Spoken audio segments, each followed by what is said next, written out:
हाँ तो बच्चों, आज मैं तुम्हें एक और न्यू टॉपिक करवाने जा रहा हूँ और जो आज का टॉपिक है हमारा वो प्रोफेशन के बारे में है। तो काफ़ी बच्चों को डिफरेंस में दिक्कत आती है कि बिज़नेस क्या है, प्रोफेशन क्या है और एम्प्लॉयमेंट क्या है। तो मैंने बिज़नेस की वीडियो तो पिछली क्लास में बना दी है, मतलब जो पिछली वीडियो है तुम उसमें जाके देख लो, उसमें तुम्हें बिज़नेस का मतलब पता चल जाएगा। और जब तुम्हें बिज़नेस का मतलब पता चल जाएगा फिर तुम क्या करना, प्रोफेशन का मतलब देखना इस वाली वीडियो के अंदर, ठीक है। तो इस वीडियो को देखने से पहले इसका फर्स्ट पार्ट ज़रूर देख लेना। तो आज हम जानेंगे कि प्रोफेशन क्या होता है, ठीक है। देखो सबसे पहले डेफिनेशन पे आते हैं, उसके बाद मतलब बताऊंगा क्या होता है। देखो यहाँ पे लिखा है सबसे पहले प्रोफेशन। क्या मतलब है प्रोफेशन का? देखो पहले तो एक बात, छोटी मोटी बात ऐसे ही सुन लो। प्रोफेशन जो है ये एक इकोनॉमिक एक्टिविटी होती है। इकोनॉमिक एक्टिविटी का मतलब ये है कि पैसा कमाने के लिए ये काम किया जाता है। प्रोफेशन हमेशा पैसा कमाने के लिए किया जाता है। तो जिस तरीके से बिजनेस एक इकोनॉमिक एक्टिविटी है, उसी तरीके से प्रोफेशन भी एक इकोनॉमिक एक्टिविटी है और ये पैसा कमाने के लिए की जाती है। लेकिन एक फ़र्क है बिजनेस और प्रोफेशन के अंदर। बिजनेस के अंदर क्या होता है, बिजनेस के अंदर क्या होता है कि तुम बिजनेस स्टार्ट कर सकते हो बिना किसी स्पेशल नॉलेज के, ठीक है। लेकिन होता क्या है, अगर तुम प्रोफेशन करना चाहते हो तो प्रोफेशन के लिए तुम्हें एक बहुत ही स्पेशल नॉलेज चाहिए। अभी इसको पढ़ के काफ़ी अच्छा समझ में आ जाएगा। तो पढ़ते क्या लिखा है प्रोफेशन के बारे में। लिखा profession refers to that economic activity. इसमें कहा गया कि प्रोफेशन वो इकोनॉमिक एक्टिविटी है which is conducted by a person having some special knowledge. यानी कि प्रोफेशन के बारे में कहा गया है कि प्रोफेशन एक इकोनॉमिक एक्टिविटी है और इस इकोनॉमिक एक्टिविटी को वो पर्सन कर सकता है जिसके पास स्पेशल नॉलेज हो एंड स्किल, और स्पेशल स्किल हो, ठीक है। बात समझ में आ गई। तो प्रोफेशन क्या होता है, प्रोफेशन के लिए क्या ज़रूरी है, स्पेशल नॉलेज। बिजनेस के लिए स्पेशल नॉलेज की ज़रूरत नहीं होती। तुम कोई भी बिज़नेस करो, स्पेशल नॉलेज नहीं चाहिए।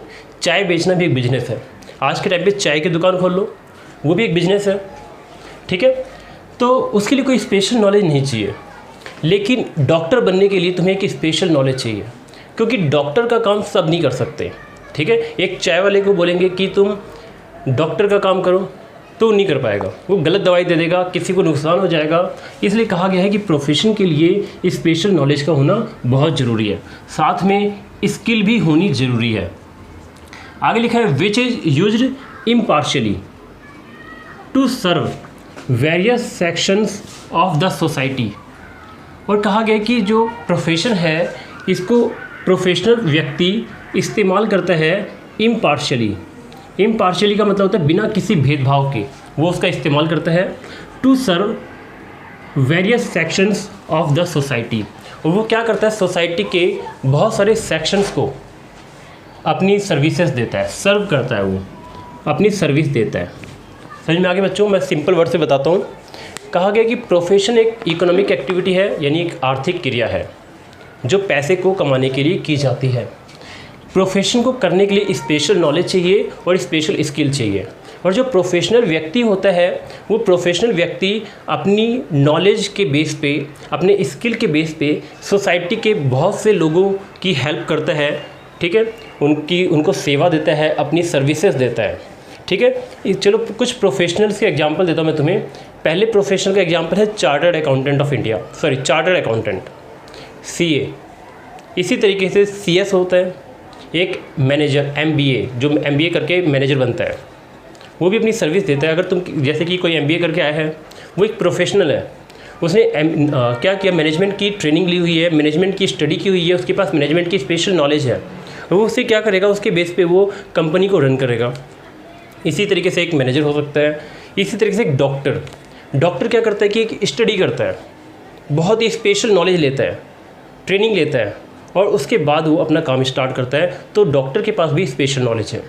इसी तरीके से एक लॉयर, एडवोकेट यानी कि वकील भी क्या करता है, कहीं ना कहीं पहले स्टडी करता है, ट्रेनिंग लेता है, अच्छी नॉलेज लेता है, एक स्पेशल नॉलेज लेता है, एक स्पेशल स्किल लेता है और फिर उसके बाद वो काम स्टार्ट करता है। तो मैंने बताया डॉक्टर, वकील, ये सब कौन है, प्रोफेशनल्स हैं, ठीक है बच्चों, समझ में आ गया। तो प्रोफेशन में क्या होता है कि ये सर्विसेज देते हैं सोसाइटी के, मतलब सोसाइटी के कई सेक्शंस को क्या करते हैं, सर्विसेज देते हैं और इनकी सर्विस इम्पार्शियली होती है, इम्पार्शियली का मतलब होता है कि वो भेदभाव नहीं करते अपनी सर्विस देने में कि मैं इसको सर्विस दूंगा, इसको नहीं दूंगा। एक डॉक्टर की बात करते हैं तो अगर डॉक्टर के पास कोई भी पेशेंट आएगा तो डॉक्टर उसको अपनी सर्विस देगा, ठीक है, वो पार्शलिटी नहीं करेगा, भेदभाव नहीं करेगा, ठीक है। और उसके पास क्या होती है, स्पेशल नॉलेज होती है और स्पेशल स्किल होती है। तो बच्चों इन बातों को ध्यान में रखोगे, ठीक है। अब हम बात करते हैं कि कैरेक्टरिस्टिक्स क्या क्या होती है एक प्रोफेशन की। देखो सबसे इम्पॉर्टेंट बच्चों इस बात को ध्यान रखना कि जो मैं पॉइंट बताऊंगा बहुत इंपॉर्टेंट पॉइंट है, ठीक है। इसको एक बार बुक से तुम लोग क्या करोगे, रीड कर लोगे। तो पहली कैरेक्टरिस्टिक्स है body of specialised knowledge and technique, यानी कि तुम्हारे पास स्पेशलाइज्ड नॉलेज होनी चाहिए। स्पेशल नॉलेज, अकेली नॉलेज नहीं होनी चाहिए। बॉडी का मतलब होता है कई सारी स्पेशल नॉलेज होनी चाहिए तुम्हारी। बॉडी ऑफ स्पेशलाइज्ड नॉलेज, एक सिंगल नॉलेज की बेस। अगर तुम्हारे पास एक डॉक्टर, मान लो कोई डॉक्टर बनना चाहता है, कोई व्यक्ति है उसको सिर्फ कुछ दवाइयों के नाम ही पता है, तो प्रोफेशनल थोड़ी है वो। उसके पास एक दो नॉलेज नहीं, उसके पास कई सारी नॉलेज होनी चाहिए, ठीक है। स्पेशलाइज्ड नॉलेज की बॉडी होनी चाहिए, तो बॉडी ऑफ स्पेशलाइज्ड नॉलेज, ठीक है, एंड टेक्निक, और साथ में उसके पास टेक्निक भी होनी चाहिए। स्पेशलाइज्ड नॉलेज भी होनी चाहिए और उस नॉलेज का इस्तेमाल करने के लिए उसके पास टेक्निक भी होनी चाहिए। मतलब स्पेशलाइज्ड नॉलेज हो और उस नॉलेज का इस्तेमाल कैसे करना है उसकी टेक्निक भी होनी चाहिए उसके पास, ठीक है। बच्चों समझ में आ गया स्पेशलाइज्ड नॉलेज का मतलब क्या होता है। जैसे मैंने बताया था कि एक डॉक्टर जो होता है वो क्या करता है, पहले मेडिकल कॉलेज में डॉक्टर बनने से पहले 12th पास करके फिर उसके बाद मतलब आगे जो भी उसको बीएससी करना है बीएससी करता है। उसके बाद फिर मेडिकल कॉलेज में एडमिशन लिया, मेडिकल कॉलेज में एडमिशन लेने के बाद उसने डॉक्टर की डिग्री हासिल की, फिर उसके बाद ट्रेनिंग ली उसने, कई सारे काम करने पड़ते हैं। इन सब में उसको स्पेशलाइज्ड नॉलेज मिल जाती है। अब नॉलेज तो मिल गई, अब उस नॉलेज को इस्तेमाल करने की टेक्निक भी उसके पास होनी चाहिए कि नॉलेज का इस्तेमाल कहाँ करना है, कब करना है, कैसे करना है, उसकी टेक्निक उसके पास होनी चाहिए, ठीक है। तो एक प्रोफेशनल के अंदर ये सब होनी बहुत ज़रूरी है। तो प्रोफेशन के अंदर पहली उसकी कैरेक्टरिस्टिक्स में क्या है, पहला उसका कैरेक्टर है कि उसके पास स्पेशलाइज्ड नॉलेज होनी चाहिए। अब बात करते हैं कि और क्या क्या होना चाहिए। हम प्रोफेशन, जब किसी भी चीज़ को हम प्रोफेशन बोलेंगे तो और क्या होना चाहिए, तो पहला तो मैंने बता दिया। दूसरा है formalised methods of acquiring training and experience. इसमें कहा गया है कि जो ट्रेनिंग है और एक्सपीरियंस है उसको प्राप्त करने की कोई फॉर्मलाइज्ड मेथड होना चाहिए। अभी फॉर्मलाइज्ड मेथड क्या है, चलो बच्चों बताता हूँ मैं तुम्हें।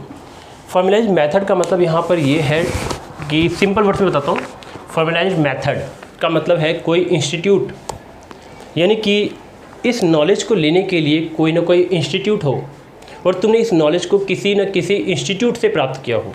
जैसे अगर कोई सीए बनता है, चार्टर्ड अकाउंटेंट बनता है, तो चार्टर्ड अकाउंटेंट बनने के लिए वो क्या करता है, इस नॉलेज को कहाँ से गेन करता है, किसी इंस्टीट्यूट से। क्या नाम है, institute of chartered accountant of India, ठीक है। इसी तरीके से एक और इंस्टीट्यूट है, सीएस बनने के लिए सीएस का इंस्टीट्यूट ज्वाइन करना पड़ता है, institute of company secretaries of India, ठीक है। इसी तरीके से कई सारे इंस्टीट्यूट होते हैं और उन इंस्टीट्यूट को ज्वाइन करने के बाद नॉलेज मिलती है, एक्सपीरियंस मिलता है, ट्रेनिंग मिलती है। तो कहा गया फॉर्मलाइज्ड मेथड होना चाहिए। फॉर्मलाइज्ड मेथड का मतलब होता है किसी न किसी इंस्टीट्यूट से नॉलेज को प्राप्त किया गया हो, ठीक है। तो formalised method of acquiring training and experience, यानी कि प्रोफेशन के अंदर बहुत ज़रूरी है कि जो आपने ट्रेनिंग मिली है आपको या जो एक्सपीरियंस मिला हुआ है उसे आपने किसी न किसी फॉर्मलाइज्ड मेथड यानी कि किसी न किसी इंस्टीट्यूट से प्राप्त किया हुआ है। अच्छा, एक छोटा सा एग्जाम्पल देता हूँ मैं। मान लो कोई बच्चा जब छोटा था तो वो घर में रहता था, घर में रहते रहते उसके पापा से कुछ छोटी मोटी चीज़ें सीखी उसने, सीख के दवाइयों के नाम जान गया, कुछ दवाइयों के नाम जान गया। फिर उसके बाद दवाइयों के नाम जानते जानते बड़ा होते होते उसके पास काफ़ी दवाइयों की नॉलेज हो गई। तो क्या वो प्रोफेशनल है? तो इसका आंसर नहीं। क्यों? किसी इंस्टीट्यूट से उसको डिग्री नहीं मिली, और अगर किसी इंस्टीट्यूट से डिग्री नहीं मिली इसका मतलब उसने किसी इंस्टीट्यूट से कोई ट्रेनिंग और एक्सपीरियंस भी नहीं लिया, तो इसका मतलब कि वो प्रोफेशनल नहीं है, ठीक है। तो फॉर्मलाइज मेथड का मतलब होता है कि किसी इंस्टीट्यूट को ज्वाइन किया हो, वहाँ से उसको डिग्री मिली हो। नेक्स्ट थर्ड क्या है feature, establishment of representative professional association. ये बहुत इंपॉर्टेंट टॉपिक बच्चों, इस पूरे को मैं बॉक्स में डाल देता हूँ। इस पूरे का मतलब बताता हूँ क्या है। Representative professional association. तो प्रोफेशन में बच्चों बहुत ज़रूरी होता है कि हर एक प्रोफेशन में इस्टेब्लिशमेंट हो। इस्टेब्लिशमेंट का मतलब स्थापित किया जाए। क्या स्थापित किया जाए? एक रिप्रेजेंटेटिव प्रोफेशनल एसोसिएशन को स्थापित किया जाए। इसका मतलब यहाँ पर ये है कि जितने भी प्रोफेशंस हैं उन सारे के सारे प्रोफेशन में एक रिप्रेजेंटेटिव प्रोफेशनल एसोसिएशन का होना बहुत ही ज़रूरी है। अब ये रिप्रेजेंटेटिव प्रोफेशनल एसोसिएशन क्या होता है, चलो इसको थोड़ा अच्छे से समझते हैं। देखो बच्चों, सबके ऊपर कोई ना कोई एक हेड होता है। चलो एक बात करते हैं, थोड़ा सा एक छोटा सा एग्जांपल देते हैं जिससे अच्छा समझ में आ जाएगा। एक स्कूल की बात करते हैं। एक स्कूल में बहुत से बच्चे होते हैं, काम करने वाले होते हैं, चौकीदार भी होते हैं, झाड़ू लगाने वाले होते हैं, चाय वाय बनाने वाले होते हैं। इसी तरीके से स्कूल के अंदर टीचर्स होते हैं बहुत सारे। लेकिन उन सब के ऊपर कौन होता है? प्रिंसिपल। प्रिंसिपल क्या करता है? उस पूरे स्कूल का मैनेजमेंट संभालता है। स्कूल में क्या करना है, नहीं करना है, कैसे करना है।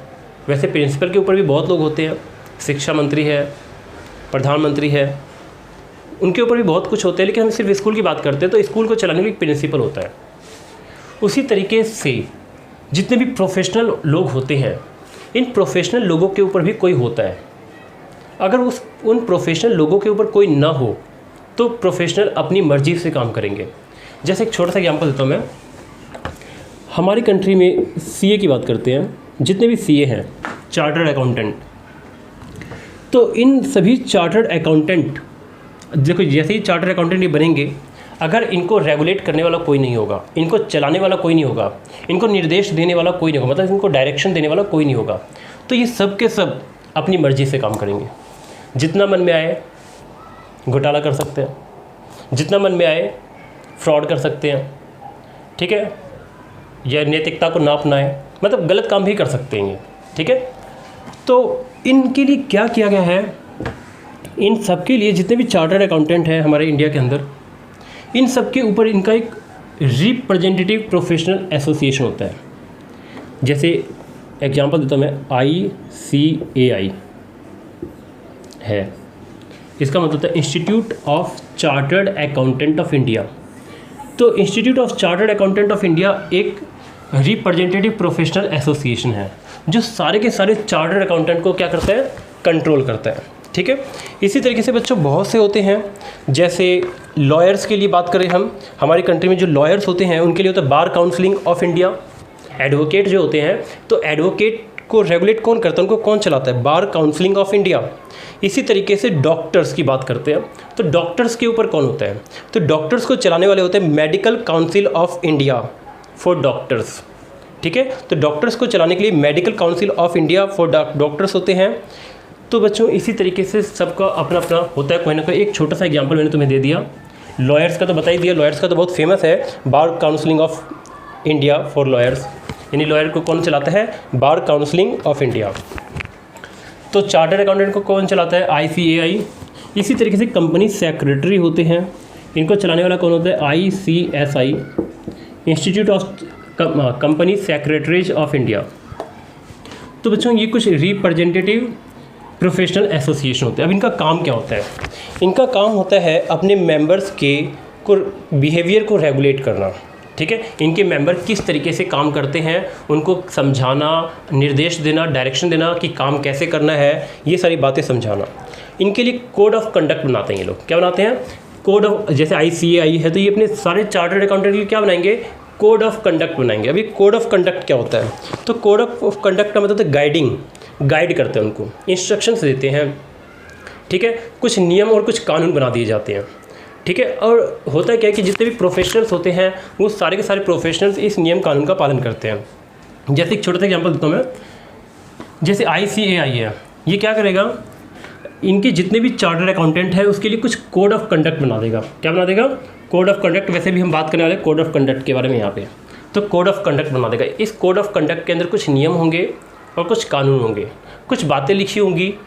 उन सभी बातों का पालन कौन करेगा? सारे के सारे चार्टर्ड अकाउंटेंट पालन करेंगे, ठीक है। तो ये क्या करते हैं? कोड ऑफ कंडक्ट बनाते हैं। फिर ये क्या करते हैं? अपने प्रोफेशनल्स की इमेज को सोसाइटी में बिल्डअप करते हैं, ठीक है। एक छोटा सा एग्जांपल देता हूँ। चार्टर्ड अकाउंटेंट की वैल्यू हमारे इंडिया में बहुत है। ये वैल्यू कैसे बढ़ी?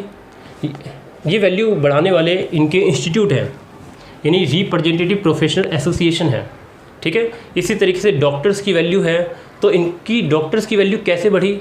डॉक्टर्स की वैल्यू को बढ़ाने के लिए भी इनके इंस्टीट्यूट हैं जिनको चलाते हैं। और क्या काम करता है रिप्रेजेंटेटिव प्रोफेशनल बॉडी? और क्या काम करता है? एक तो कोड ऑफ कंडक्ट बनाता है, अपने मेंबर्स के बिहेवियर को कंट्रोल रेगुलेट करता है, और ये मिनिमम क्वालिफिकेशन भी तय करते हैं। कि जैसे एक छोटा सा एग्जांपल, अगर तुम डॉक्टर बनना चाहते हो तो डॉक्टर बनने के लिए मिनिमम क्या क्वालिफिकेशन होनी चाहिए तुम्हारे अंदर, वो कौन तय करता है? रिप्रेजेंटेटिव प्रोफेशनल एसोसिएशन, ठीक है। तो चार्टर्ड अकाउंटेंट का कौन होता है? रिप्रेजेंटेटिव प्रोफेशनल एसोसिएशन, ICAI है, ठीक है। ये एक मिनिमम क्वालिफिकेशन है। अगर तुम CA बनना चाहते हो तो CA के लिए भी कुछ मिनिमम क्वालिफिकेशन होती है, जैसे तुम कम से कम तुम 12वीं पास हो, ठीक है। और 12वीं पास हो यानी कि, और 12वीं पास करने के बाद तुम किसी भी स्ट्रीम से हो तो तुम क्या कर सकते हो? CA कर सकते हो, ठीक है। तो मिनिमम क्वालिफिकेशन भी कौन तय करता है? यही लोग तय करते हैं। और फिर उसके बाद यानी कि बस यही सब बातें हैं और कुछ भी नहीं है इसके अंदर, लगभग मैंने सभी बातें बता दी हैं। और नेक्स्ट क्या है कैरेक्टर? Code of conduct. अब बात करते हैं कोड ऑफ कंडक्ट क्या होता है। बच्चों थोड़ी देर पहले ही मैंने बताया था कि कोड ऑफ कंडक्ट क्या होता है। कोड ऑफ कंडक्ट में कुछ नियम और कानून तय कर दिए जाते हैं, जिसमें बताया जाता है मेंबर्स को कि आपको ऑनेस्टी से काम करना है, आपको इंटीग्रिटी से काम करना है, आपको मोरालिटी से काम करना है, ठीक है। यानी कि ऑनेस्टी मतलब ईमानदारी से काम करना है, इंटीग्रिटी का मतलब भी ईमानदारी ही है, ईमानदारी से काम करना है, मिलजुल के काम करना है, कोई फ्रॉड नहीं करना है, और मोरालिटी का मतलब तो नैतिकता के साथ काम करना है, ठीक है। सही और गलत की पहचान करनी है और सही काम करना है। तो कोड ऑफ कंडक्ट में कुछ नियम कानून बता दिए जाते हैं। ऑनेस्टी से काम करना है, इंटीग्रिटी के साथ काम करना है, मोरालिटी के साथ काम करना है, मिलजुल के काम करना है, ये सारी बातें तय कर दी जाती हैं, ठीक है, प्रोफेशनल्स के लिए। बिजनेस में कोड ऑफ कंडक्ट होते हैं लेकिन कोई तय करने वाला नहीं होता, लेकिन यहाँ पर तय करने वाले होते हैं प्रोफेशनल्स के अंदर। अब बात करते हैं कि पांचों पॉइंट क्या है, पांचों कैरेक्टरिस्टिक्स क्या है। तो पांचों कैरेक्टरिस्टिक्स है priority of service over economic consideration. Economic consideration मतलब होता है उनकी सैलरी, ठीक है, और प्रायोरिटी का मतलब है प्राथमिकता देना। तो जितने भी प्रोफेशनल्स होते हैं ये क्या करते हैं? सर्विस देते हैं और बदले में इकोनॉमिक कंसिडरेशन मतलब बदले में क्या लेते हैं? पैसे लेते हैं। लेकिन ये प्रायोरिटी क्या होती है? इनकी प्रायोरिटी होती है सर्विस देना। पैसा तो कमाना मकसद होता ही है, लेकिन पैसे से ज़्यादा इम्पॉर्टेंट इनके लिए होता है सर्विस देना। एक छोटा सा एग्जांपल देता हूँ मैं, डॉक्टर की बात करते हैं। अगर डॉक्टर के पास कोई पेशेंट जाएगा तो डॉक्टर का मेन मकसद क्या है? प्रायोरिटी क्या है? कि पेशेंट को ठीक करना, ठीक है। पैसा लेना उसका मकसद है, लेकिन पैसा लेना उसका सेकेंडरी मकसद है, सेकेंडरी ऑब्जेक्टिव है। फर्स्ट उसका ऑब्जेक्टिव क्या है? कि उस पेशेंट को वो ठीक कर दे, ठीक है। तो उनके लिए मतलब क्या ज़रूरी होता है? प्रायोरिटी हमेशा जितने भी प्रोफेशनल्स होते हैं वो क्या करते हैं? पहले अपनी सर्विस को देने पे ज़्यादा प्रायोरिटी देते हैं। वो अपनी सर्विस देना चाहते हैं, सर्विस को अच्छे से देते हैं, पैसे को कम इंपॉर्टेंस देते हैं, ठीक है। तो बच्चों ये तो ख़त्म हो गया, ठीक है। एक मिनट देख लूँ।